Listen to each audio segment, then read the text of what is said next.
महाभारत युद्ध रोजाना हजारों सैनिकों के मरने के बावजूद आखिर क्यों नहीं होता था अन्न का एक भी दाना बर्बाद। वजह कर देगी हैरान।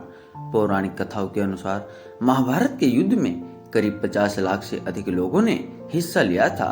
युद्ध शुरू होने से पहले श्री कृष्ण की एक अक्षौहिणी नारायणी सेना दुर्योधन ने मांग ली थी, जिसके बाद कौरवों के पास 11 अक्षौहिणी सेना थी, तो वहीं पांडवों ने भी 7 अक्षौहिणी सेना एकत्रित कर ली थी।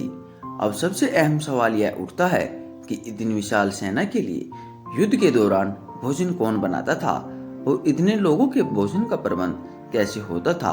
इसके बाद उससे भी बड़ा सवाल यह है कि जब हर दिन हजारों लोग मारे जाते थे तो शाम का खाना किस हिसाब से बनता था कि अन्न का एक भी दाना बर्बाद नहीं होता था और किसी को खाना कम भी नहीं पड़ता था। महाभारत युद्ध के दौरान भारतवर्ष के समस्त राजा या तो कौरवों के पक्ष में खड़े थे या फिर पांडव के पक्ष में, लेकिन श्री बलराम और रुक्मी ही वो दो व्यक्ति ऐसे थे जिन्होंने इस युद्ध में हिस्सा नहीं लिया था। हालांकि एक और राज्य ऐसा था जिसने युद्ध क्षेत्र में होते हुए भी युद्ध से दूरी बनाई हुई थी।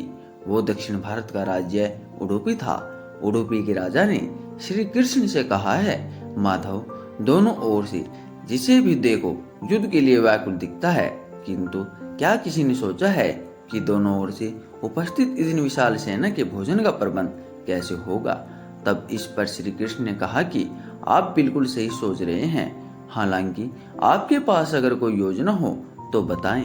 उसके बाद उडुपी नरेश ने कहा, वासुदेव, इस युद्ध में हिस्सा लेने की मेरी कोई इच्छा नहीं है, इसलिए मैं अपनी पूरी सेना के साथ यहाँ उपस्थित समस्त सेना के भोजन का प्रबंध करूंगा। पहले दिन उन्होंने उपस्थित सभी योद्धाओं के लिए भोजन का प्रबंध किया। उनकी कुशलता ऐसी थी कि दिन के अंत तक अन्न का एक भी दाना बर्बाद नहीं होता था। जैसे जैसे दिन बीतते गए योद्धाओं की संख्या भी कम होती गई। दोनों ओर के योद्धा यह देखकर हैरान हो जाते थे कि दिन के अंत तक उडुपी नरेश केवल उतने ही लोगों का भोजन बनवाते थे जितने वास्तव में युद्ध के बाद जीवित होते थे। किसी को समझ नहीं आ रहा था कि आखिर उन्हें यह कैसा पता चल जाता है कि आज कितने योद्धाओं की मृत्यु होगी।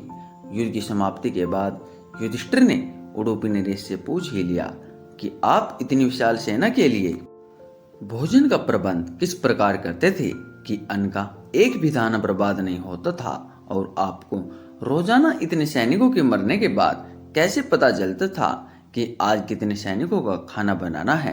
इस पर उडुपी नरेश ने इस रहस्य पर से पर्दा उठाया और कहा, महाराज, श्री कृष्ण प्रतिदिन रात में मूंगफली खाते थे।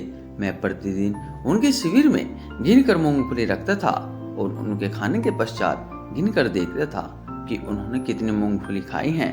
वे जितनी मूंगफली खाते थे उससे ठीक 1000 गुना सैनिक अगले दिन युद्ध में मारे जाते थे। अर्थात अगर वे 50 मूंगफली खाते थे तो मैं समझ जाता था कि अगले दिन 50,000 योद्धा युद्ध में मारे जाएंगे। उसी अनुपात में मैं अगले दिन भोजन बनाता था। यही कारण था कि कभी भी भोजन व्यर्थ नहीं हुआ। श्री कृष्ण के इस चमत्कार को सुनकर सभी उनके आगे नतमस्तक हो गए थे।